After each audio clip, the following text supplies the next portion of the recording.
Hello दोस्तों। क्या आप भी नर्सिंग के किसी कंपटीशन एग्जाम की प्रिपरेशन कर रहे हैं, लाइक नोट सेट, के जी एम यू, GMCH या अदर स्टेट गवर्नमेंट की जो भी वैकेंसीज निकलती है उनकी प्रिपरेशन कर रहे हो? तो ये वीडियो आपके लिए है। इस वीडियो में हम सीखेंगे कि किस प्रकार से हम इजी वे में अपने सेल्फ नोट्स बना सकते हैं। सेल्फ नोट्स बनाने का क्या फायदा होता है, वो जो चीजें हम लिखेंगे अपने हाथ से वो लॉन्ग टर्म के लिए अपनी मेमोरी में स्टोर हो जाएंगी, और एग्जाम के टाइम पे जो MCQs होंगे उनको विद रेशनल हम इजीली सोल्व कर पाएंगे। तो मैं अपने हर वीडियो में इस बात पे फोकस करता हूं कि आपके पास में अपने सेल्फ नोट्स होने चाहिए, अपने हस्तलिखित नोट्स होने चाहिए। ऐसे नहीं कि कहीं से आप डाउनलोड कर रहे हो, किसी से मांग लिया, किसी कोचिंग वाले से ले लिया, तो वो चीजें आपके समझ में नहीं आने वाली। एक बार आप पूरा सिलेबस लिख लोगे अपने हाथ से तो कॉन्फिडेंट हो जाओगे कि हाँ मेरा सिलेक्शन होने वाला है। कंपटीशन बहुत ज्यादा है, लाखों बच्चे एग्जाम देने जाते हैं 1000-1500 पोस्टों के ऊपर। तो आपको वहां पे अपना पोजीशन बनाना है, उस पोजीशन के लिए आपको नोट्स जरूरी है। तो चलो इसमें हम बहुत इजी तरीके से सीखने वाले हैं कि किस प्रकार से हम अच्छे से नोट्स बना सकते हैं कंपटीशन लेवल के। चलिए सीखते हैं। तो सबसे पहले हाउ टू मेक नोट्स। इसके लिए हमारे पास में सबसे पहले जरूरी क्या चीज है कि कोई भी कंपटीशन एग्जाम देने जा रहे हैं हम, उसका सिलेबस प्रिंट में अपने पास में होना चाहिए, उसकी हार्ड कॉपी अपने पास में होनी चाहिए। मेरे को ये नहीं सुनना है कि सर हमारे पास में मोबाइल के अंदर है, लैपटॉप के अंदर है, किसी में भी है। नहीं, हार्ड कॉपी आप निकलवा के लाओ। 2-4 रुपए लगते हैं, उसके ज्यादा नहीं लगते। बाद में 1 लाख रुपए सैलरी मिलेगी आपको, पहले से मेहनत करो उसके लिए। हार्ड कॉपी निकालो। नोट सेट का सिलेबस अवेलेबल नहीं होता है, फिर भी हमने एक सिलेबस बना रखा है, उसके अकॉर्डिंग आप प्रिपरेशन कर सकते हो। नोट सेट का नहीं है सिलेबस, मुझे कमेंट बॉक्स में लिखो, टेलीग्राम पे मैसेज करो, कहीं पे करो। मैं आपको प्रॉपर उसका सिलेबस प्रोवाइड करवाने की कोशिश करूंगा। KGMU का डला हुआ रहता है, ये सारे प्रिंट आउट निकलवाने हैं आपको। ऐसे नहीं कि बेईमानी कर रहे हो अपने आप के साथ में। थोड़ा जिम्मेदारी के साथ में, ईमानदारी के साथ में प्रिपरेशन करो। समझ गए? अपने पास में क्या आ गया है, सिलेबस आ गया है। ठीक है सर। अब हमें 3-4 इंपॉर्टेंट चीजों का ध्यान रखना है, अपने माइंड में रखना है। आप इसको लिख लीजिए कि ये चीजें हमें ध्यान रखनी है। सबसे पहली चीज का क्या मैं बात करूंगा यहाँ पे, सबसे पहला है be selective, focus on only important concept, note everything. हमें इंपॉर्टेंट कंसेप्ट के ऊपर फोकस करना है। सारी रामायण महाभारत नहीं लिखना वहां पे, है ना। समझ गए? इसी दत्ता उठा के बैठ गए, गायनी ओबीजी के नोट्स बना रहे हो, पूरी इतनी भर दी। 5-10 कॉपियां तुम्हारी 1-2 साल उसमें नोट्स बनाने में लग गई, एक ही सब्जेक्ट के। वैसे नहीं करना, किस प्रकार से बनाना है हमें आगे देखना है। कंपटीशन के बेसिस से नोट्स बनाने हैं। दूसरा, सिंप्लीफाई रखना है, use easy language and abbreviation. ऐसे सर माना नहीं है कि अरे मैं तो हिंदी लिख रही हूँ, हिंदी लिख रहा हूँ, है ना। GNM BSc कोई भी बच्चे हो, उनको अपने नोट्स अपनी लैंग्वेज में लिखने हैं। इंग्लिश में लिखोगे बहुत अच्छी चीज़ है, पर कुछ चीज़ें जो समझ में नहीं आती उनको आप हिंदी में भी लिख सकते हो। आपकी जो भी रीजनल लैंग्वेज है उसमें लिखना है आपको, ताकि इजीली समझ में आए वो। Structure, organise your notes in clear and logical manner. जो भी नोट्स आपके ऑर्गेनाइज्ड होने चाहिए। आप इंडेक्स बनाओ नोट्स में सबसे पहले, और उसमें लिखो पर्टिकुलर कार्डियोवैस्कुलर सिस्टम में हम एनाटॉमी फिजियोलॉजी पढ़ रहे हैं, फिर उसका MI डिसऑर्डर पढ़ रहे हैं। जितने भी डिसऑर्डर आते हैं उनका स्टेप बाय स्टेप लिखो, पेज नंबर के साथ में लिखो, ताकि आपको पढ़ते टाइम बहुत इजी रहे, वो आपको सॉर्ट आउट करने में इजी रहे। आप स्टार्टिंग में लापरवाही करोगे नोट्स बनाने में, बाद में आपको जाके बहुत दिक्कत आती है वहां पे। इन चीजों का आपको ध्यान रखना है। फोर्थ नंबर है यहाँ पे विजुअल्स।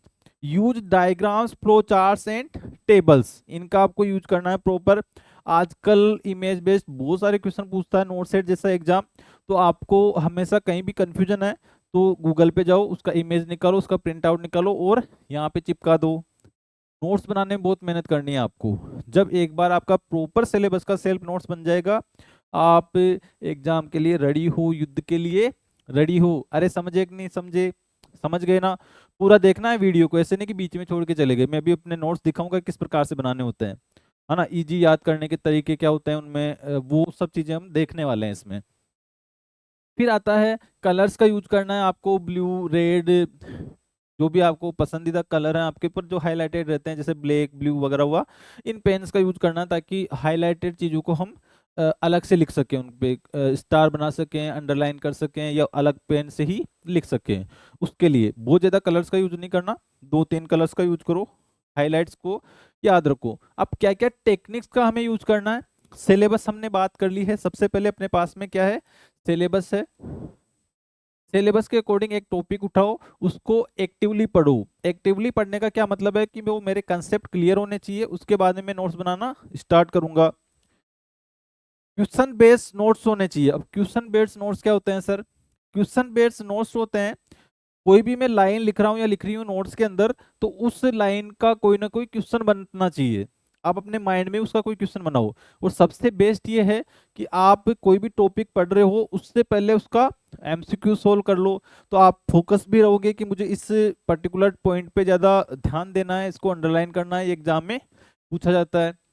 मैं मेरी वेबसाइट और ऐप पे भी वो थोड़ा सा डेवलप कर रहा हूँ, सारे सिस्टम्स के टॉपिक्स के अलग अलग टाइप से एमसीक्यूज आपके लिए, तो जल्दी आपको अवेलेबल हो जाएंगे। तो आप हमारा ऐप डाउनलोड करके रखिए, हमारे चैनल को सब्सक्राइब करके रखिए, हमारे टेलीग्राम चैनल को ज्वाइन करिए, सबके लिंक डिस्क्रिप्शन में है, वो आप सबके लिए फ्री है। क्वेश्चन बेस्ड नोट्स होने चाहिए, समराइज वे में होना चाहिए नोट्स, है ना। सारे नोट्स को एक लास्ट में समराइज करो कि मैंने ये पढ़ लिया है इसके अंदर, और एक दो इंपॉर्टेंट टॉपिक्स लिख लो उसके अंदर जो एग्जाम में आए हुए हैं। यूज मेमोनिक्स, मेमोनिक्स का यूज करना है, मतलब 100 ट्रिक्स जिनको हम बोल सकते हैं वो हमें याद रहे, वो ज्यादा मेमोनिक्स का भी यूज नहीं करना। अब क्या क्या मटेरियल अपने को चाहिए? A4 शीट चाहिए, नोटबुक चाहिए, ये इजी है आपको पता है सबको, हाइलाइटर चाहिए, मार्कर चाहिए, sticky notes for extra points, जैसे स्टिकी नोट्स होते हैं इस प्रकार के बना लो, जो कॉपी में अपने डाल लो, उस पर एक्स्ट्रा पॉइंट्स लिख सकते हो। जैसे एबीजी पढ़ रहा हूँ मैं, तो एबीजी के अंदर पीएच नॉर्मल कितना होता है, CO2 कितना होता है, SCO3 कितना होता है, PaO2 कितना होता है, उनका नॉर्मल रेंज लिख लिया मैंने, है ना। उस टाइप से आप जो जैसे क्रेनियल नर्व के नाम पता करना है मुझे, तो उसमें लिख लिए मैंने, डायरेक्ट नोटबुक उठाऊंगा मैं, दिख जाएगा मुझे। अब एक डेमो देखते हैं कि किस प्रकार से हम नोट्स बना सकते हैं। तो चलिए डेमो देखते हैं कि किस प्रकार से हमें कंपटीशन बेस्ड नोट्स बनाने हैं, जो हमारे लिए एग्जाम पर्पज से बहुत इंपॉर्टेंट होने वाले हैं। चलो देखते हैं। सबसे पहले हमें स्टेप बाय स्टेप नोट्स बनाने हैं। एग्जाम्पल के लिए हम MI ले रहे हैं, मायोकार्डियल इन्फार्क्शन कार्डियोवेस्कुलर सिस्टम का ये नोट्स है। अब इसमें सबसे पहले आप क्या बनाओगे? सबसे पहले आपको कार्डियोवेस्कुलर सिस्टम का पूरा एनाटॉमी फिजियोलॉजी पता होना चाहिए। अगर उसके नोट्स हैं आपके पास में तब डायरेक्टली MI के अंदर बनाना, वरना पहले कार्डियोवेस्कुलर सिस्टम का एनाटॉमी फिजियोलॉजी का आपको नोट्स बनाने हैं। मैं डिसऑर्डर के साथ जा रहा हूँ, मैंने आपको बता दिया उससे पहले क्या होना चाहिए। डिसऑर्डर में सबसे पहले आपकी डेफिनेशन आ जाएगी यहाँ पे। सबसे पहले क्या आ जाएगा? आपका डेफिनेशन यहाँ पे आने वाला है। डेफिनेशन के बाद में डेफिनेशन का हर लाइन में देखो कोई ना कोई क्वेश्चन आपके माइंड में क्रिएट होगा। Myocardial infection commonly called a heart attack, तो ये भी पूछ सकते हैं कि एग्जाम में कि हार्ट अटैक किसको बोलते हैं, या मायोकार्डियल इन्फेक्शन का दूसरा क्या नाम है। occurs due to reduced or complete cessation of blood flow to the heart muscles. अब हार्ट मसल्स कौन कौन सी होती है, इस्चीमिया किसको बोलते हैं, है ना। ये सारे पॉइंट्स आपके क्लियर होने चाहिए। फिर आ जाएंगे हम कोजेज के ऊपर, जिसको इटियोलॉजी बोला जाता है। पहला कोज क्या है इसका? एथेरोस्क्लेरोसिस। अब इसमें आ गया मोस्ट कॉमन, तो इसको हाईलाइट कर दिया आपने, या फिर इसके स्टार मार्क कर दिया आपने, या हाईलाइटर से उसको दिखा दिया कि मोस्ट कॉमन MI का जो कोज है वो क्या है? एथेरोस्क्लेरोसिस। दूसरा क्या है? Coronary artery spasm. अब स्पाज्म में क्या होता है ये पता होना चाहिए आपको, तो वो लिख सकते हो। हिंदी के अंदर भी रिस्पेक्टर्स कौन कौन से होते हैं, इस प्रकार से आप एटियोलॉजी बनाओगे। फिर उसके बाद में आएगा आपका साइन सिम्टम क्या क्या होते हैं। इसमें दो टाइप से साइन सिम्टम को डिवाइड किया जाता है, एक तो होता है क्लासिकल सिम्टम, एक होता है एटिपिकल सिम्टम। अब इसको एक में क्यों नहीं लिखा हमने? क्योंकि कई बार क्वेश्चन में पूछेगा वो कि MI के एटिपिकल सिम्टम बताओ, तो उसमें मिक्स नहीं करके आना। Atypical nausea vomiting and fatigue dizziness होता है, जबकि क्लासिकल सिम्टम में severe chest pain radiate to left arm jaw and back. MI का होता है ना ये सिम्टम कि अपने लेफ्ट हैंड से बैक और जो के पास में यहाँ पे अपने को पेन फील होता है, वो वाला। तो क्लासिकल और ये इस प्रकार से आपको लिखने हैं। हो सकता है कि वो पूछ ले फर्स्ट सिम्टम कौन सा है, लास्ट कौन सा है, लीस्ट कौन सा है। इस प्रकार के सिम्टम्स में भी आपको पर्टिकुलर डिसऑर्डर में ध्यान रखना है। समझ गए ना? चलो आगे बात करते हैं। फिर इसका पैथोफिजियोलॉजी लिखेंगे, वो एरो डाल डाल के अपन लिखने वाले हैं MI का। और इसी प्रकार से सुंदर नोट्स होने चाहिए आपके। Diagnosis test, ECG। ECG में ST सेगमेंट एलिवेशन होता है, एसटी सेगमेंट एलिवेशन होता है। आप क्या करोगे, एसटी सेगमेंट एलिवेशन डालोगे गूगल के ऊपर, ईसीजी स्ट्रिप निकल के आएगा। उस स्ट्रिप को आप लोग या तो हॉस्पिटल कहीं जॉब करते हो तो वहां से निकालो, या फिर अपना प्रिंट आउट निकाल के अपने पर्टिकुलर नोट्स पे चिपका दो वहां पे, ताकि जब भी इमेज बेस्ड क्वेश्चन आया आपके पास में वो आपको पर्टिकुलर पता हो। मैं ऐसा ही करता था, बहुत मेहनत लगती है इसके अंदर एक एक टॉपिक्स का, एक एक पॉइंट्स का नोट बनाना, पर आप जब एक बार इसको कंप्लीट कर लोगे 4-5 महीने में, तो आपको बहुत इजीली एग्जाम क्रैक हो जाएगा, मानो मेरी बात। उसके बाद में ट्रोपोनिन आई ब्लड टेस्ट कौन कौन से होते हैं, ट्रोपोनिन आई, troponin T, most specific, most common, first कौन सा आता है, लास्ट कौन सा आता है, किसका कितना टाइम होता है, ये सब चीजें आपको पता होनी चाहिए। वो यहाँ पे लिख सकते हो, ट्रोपोनिन टी टेस्ट किससे किया जाता है, उसका किट कैसा दिखाई देता है, कितना टाइम लगता है, ब्लड से किया जाता है, यूरिन से किया जाता है, ये सारी चीजें आपको बेसिक पता होना चाहिए। इतना डीप पढ़ोगे तब थोड़ा सा याद रहेगा आपको, तब आपकी मेमोरी में थोड़ा सा फीड होगा। चलो, इकोकार्डियोग्राफी की जाती है, कोरोनरी एंजियोग्राफी की जाती है। तो कोरोनरी एंजियोग्राफी जब कर रहा है कोई डॉक्टर, तो आप उस टाइम क्या असिस्ट करवाते हो, क्या क्या चीज़ों का ध्यान रखना है, जो कैथेटर डालते हैं फीमोरल से, और कहाँ कौन कौन सी साइट्स होती है, उसके बाद में क्या करते हैं, कौन सी पोजीशन देते हैं, किस प्रकार का हमें इमेज उसमें दिखाई देता है, कोरोनरी आर्टरी के ब्लॉकेज के बाद कौन सा वाइट दिखाई देता है, वो वेन या आर्टरी ब्लैक दिखाई देता है, वो सारी चीज़ें आपको प्रॉपर इसका प्रोसीजर देखना है। जब मैं पढ़ता हूँ, मैं पढ़ाता हूँ, तो मैं ऐसे करता हूँ, तो आप इतना डिटेलिंग में देखोगे तब आपको पता चलेगा ये सारी चीजें, क्योंकि एग्जाम में नोट सेट कुछ भी पूछ सकता है आपसे।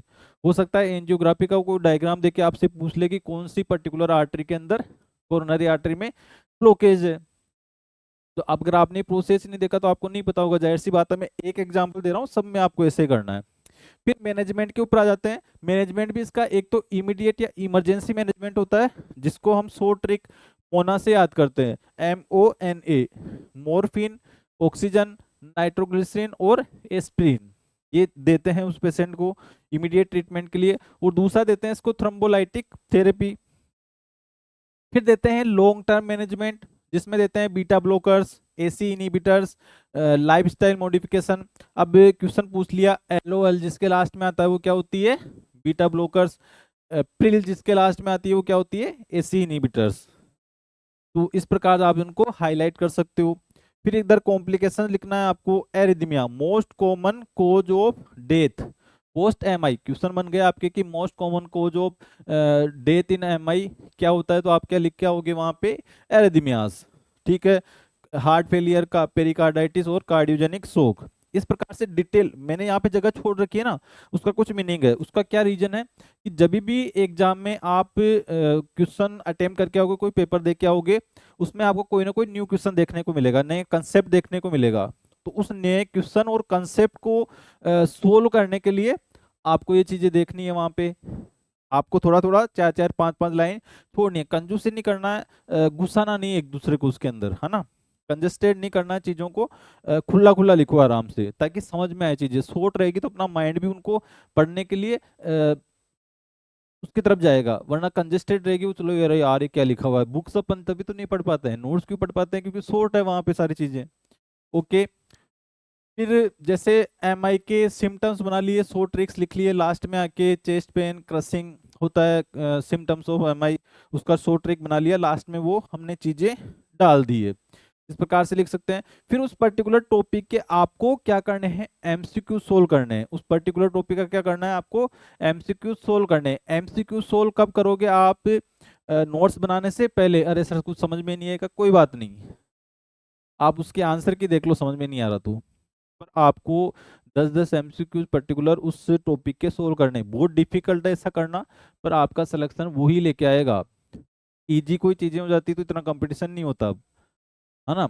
अपने फ्यूचर के लिए, अपनों के लिए, कुछ अच्छा करने के लिए अच्छा हार्ड वर्क, स्मार्ट वर्क आपको करना ही पड़ेगा। एक बार ये हो गया तो फिर आप जिंदगी में किसी भी एग्जाम में फेल नहीं करोगे। तो आपको इस प्रकार से, जैसे मैंने लिखा, what is the most specific cardiac enzyme to diagnose myocardial infection, हमने वहां पे देखे थे कौन कौन से होते हैं, तो स्पेसिफिक कौन सा था, ट्रोपोनिन आई। तो इस प्रकार से हम वहां पे स्पेसिफिक को एक हाईलाइटर के थ्रू, स्टार के थ्रू मार्क कर देंगे।